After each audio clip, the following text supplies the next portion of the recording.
Good morning बच्चों सब ठीक हैं अच्छे से। बच्चों देखिए, कल मैंने आपको जो है इससे पहले जो है लेक्चर सदाचार एक्सप्लेन किया था कि सदाचार क्या होता है, अर्थात अच्छे कार्य, जो भी हम अच्छे कार्य करते हैं, नियम के अनुकूल अच्छे कार्य करते हैं, उससे हम क्या कहते हैं बच्चों? सदाचार कहते हैं। और उत्तम चरित्र के गुण कौन से हैं? सत्य बोलना, ईमानदारी, बड़ों का आदर करना, है ना, विनम्र रहना, मीठा बोलना, ये सारे जो है उत्तम गुण है, उत्तम गुण के चरित्र के गुण हैं, है ना।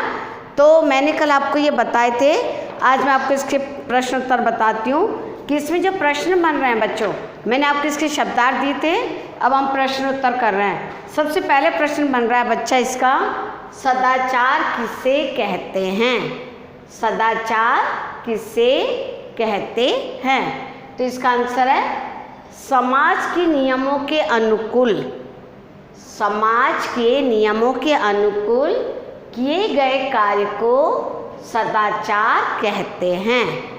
जो हम समाज में जो नियम बना गए हैं बच्चों, उन नियमों के अनुसार हम जो कार्य करते हैं वही क्या कहलाते हैं? सदाचार। तो समाज के नियमों के अनुकूल किए गए कार्य को सदाचार कहते हैं। क्वेश्चन नंबर 2 है, विपत्ति में क्या करना चाहिए? विपत्ति में क्या करना चाहिए? तो विपत्ति में कभी विचलित नहीं होना चाहिए, पूरी मेहनत और ताकत से उसका मुकाबला करना चाहिए। ठीक है। नेक्स्ट क्वेश्चन है, सद्गुण से क्या तात्पर्य है? अभी अभी मैंने आपको बताया उत्तम चरित्र, तो वही है सद्गुण से क्या तात्पर्य है? सद्गुण से तात्पर्य है अच्छे गुण। कौन से गुण? अच्छे गुण, जैसे गुरुजनों का आदर करना, सत्य बोलना, बड़ों का आदर करना, विनम्र रहना, किसी को कष्ट न पहुंचाना, है ना, मीठे वचन बोलना। ठीक है, ये सारे कौन से गुण हैं? ये सद्गुण के हैं। तो सद्गुण से तात्पर्य है अच्छे गुण। अच्छे गुण यानी गुरुजनों का आदर करना, सत्य बोलना, विनम्र रहना, मीठा बोलना, है ना, और किसी को कष्ट न पहुंचाना, बड़ों का आदर करना, ये सारे हैं। ठीक है।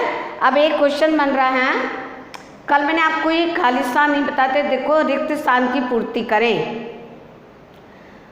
ये 3 क्वेश्चन हैं छोटे, उसके बाद आपका क्वेश्चन आ रहा है रिक्त स्थान की पूर्ति करें, अर्थात खाली स्थान भरो।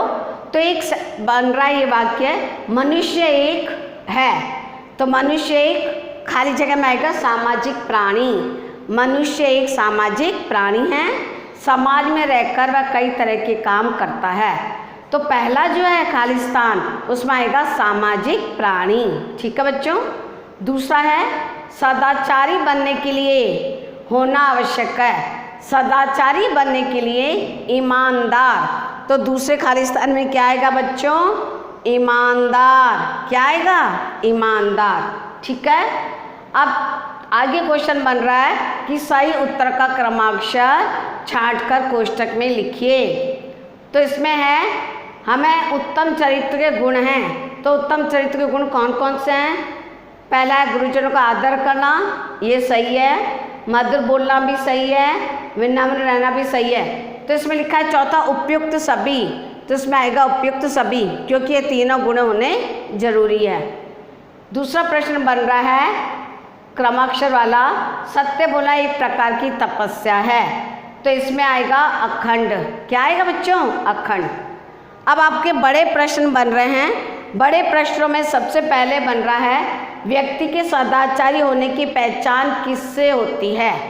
व्यक्ति के सदाचारी होने की पहचान किससे होती है? तो आप कहेंगे व्यक्ति के सदाचारी होने की पहचान उसके अच्छे गुणों से होती है। किससे होती है? उसके अच्छे व्यवहार से, अच्छे गुणों से होती है। प्रश्न नंबर 4 है, सदाचारी व्यक्ति में कौन कौन से गुण होते हैं? तो मैंने अभी आपको बताया कि सदाचारी व्यक्ति में कौन कौन से गुण होते हैं? बड़ों का आदर करना, विनम्र रहना, गुरुजनों का आदर करना, सत्य बोलना, मीठे वचन बोलना, है ना, ये सारे जो है, और विपत्ति, किसी को कष्ट न पहुंचाना, विपत्ति से न घबराना, ये सारे गुण कौन से हैं बच्चों? ये सारे गुण सदाचारी व्यक्ति के हैं। प्रश्न आगे बन रहा है, प्रतिकूल परिस्थितियों में भी सदाचारी व्यक्ति विचलित क्यों नहीं होता है?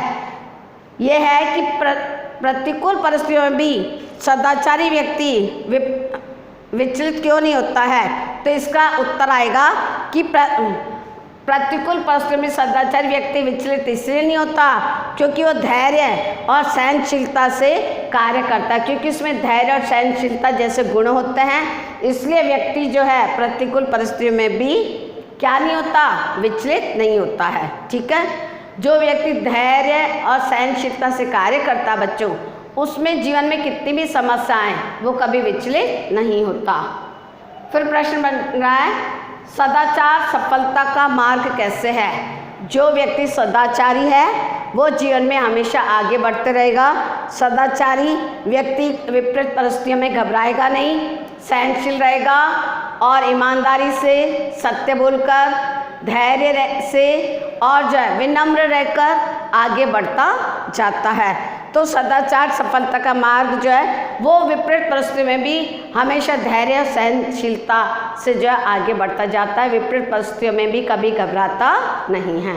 एक प्रश्न बन रहा है, महापुरुष हमारे आदर्श क्यों हैं? क्यों हैं हमारे महापुरुष आदर्श? महापुरुष हमारे आदर्श बच्चों इसलिए हैं क्योंकि उन्होंने क्या किया था, उन्होंने जीवन में हमेशा अपने समाज में जो भी नियम थे उन नियमों के अनुकूल कार्य किया था, उन नियमों के अनुकूल कार्य किया। तो इस प्रकार जो है वो क्या बने, महापुरुष आदर्श, है ना। महापुरुष हमारे आदर्श, क्योंकि उन्होंने जीवन में हमेशा नियमों का पालन किया और हमें हमेशा यही समझाया कि हमें भी अपने नियमों का पालन करना चाहिए और जो है आगे से आगे बढ़ते रहना चाहिए। ठीक है बच्चों, अर्थात महापुरुषों में सदाचार के बल पर असीम शक्ति को प्रकट करने का सामर्थ्य होता है ना। उसके द्वारा किए गए कार्य महान होते हैं, वो जो भी कार्य करते हैं बच्चों वो महान होते हैं, अच्छे होते हैं। इस प्रकार वो क्या बन जाते हैं, आदर्श महापुरुष होते हैं। तो ये मैंने आपको एक्सप्लेन किए हैं। अब आपको क्या करना है, नहीं आगे देखिए इसमें है। अब आपको क्या करना है, सदाचार में मैंने आपको पहले शब्दार्थ दिए थे, वो शब्दार्थ कॉपी में करने हैं, फिर ये वाले प्रश्नोत्तर करने हैं। उसके बाद बच्चों ये जो खालिस्तान है ये आप बुक में ही भरना। पहले खालिस्तान में सामाजिक प्राणी आएगा और दूसरे में ईमानदार, तो ये खालिस्तान आप बुक में भरेंगे। और ये जो क्रमाक्षर वाले हैं ये भी आप बुक में ही करेंगे, कॉपी में नहीं करेंगे। फिर कॉपी में मैं आपको ये जो आपके व्हाट्सएप नंबर पर सेंड करूँगी, ये 4-5 प्रश्न और हैं जो मैंने अभी आपको एक्सप्लेन किए हैं, वो वाले भी मैं आपको सेंड करूँगी, वो वाले कॉपी में करने हैं। तो कॉपी में सिर्फ मैं ये वाले और जो मैं सेंड करूँ वो वाले करने हैं, बाकी आपको बुक में करने हैं। ठीक है बच्चों। और दूसरा जो है आपके 9 चैप्टर कंप्लीट हो गए हैं, आपके 7 चैप्टर व्याकरण में हो गए। बच्चों कोर्स हो रहा है, आपको इसके साथ साथ याद भी करना है, लर्न भी करना है ना, और सारा वर्क करना है। अब मैं आपको बता देती हूँ कि हिंदी में जो है 9 चैप्टर कंप्लीट हो गए हैं। आपको ये 9 चैप्टर के क्वेश्चन आंसर जो भी मैंने करवाए हैं वो कॉपी में कंप्लीट करने हैं। ठीक है। दूसरा व्याकरण में जो है मैंने आपको क्या करवा दिया, भाषा और व्याकरण करवा दिया।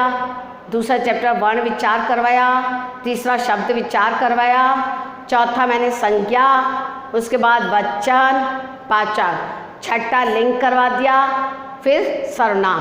तो इस प्रकार 7 चैप्टर आपके व्याकरण में भी हो गए।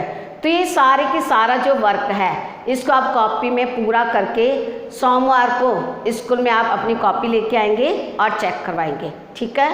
तो अपना कार्य वर्क जो है वो कंप्लीट करें और सोमवार को जो है एवरी डे हम आपको एक ही बात बोलते हैं कि जब कॉपी जो है वो करने का, कॉपी चेक कराने का जो डे है उसमें आप कॉपी चेक करवाने आइए। तो आपको बता रखा है कि एवरी मंडे को आपको स्कूल में कॉपी लेके आनी है। जितना भी वर्क हम आपको करवाते हैं वो सारा आप चेक करवाएं। ठीक है।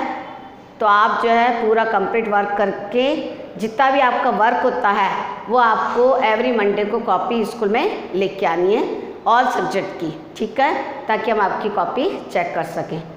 तो आप अच्छे से वर्क करना, सुंदर सुंदर राइटिंग में करना और पढ़ाई अच्छी करना, लर्न करना। ओके बेटा, थैंक यू, खुश रहिए।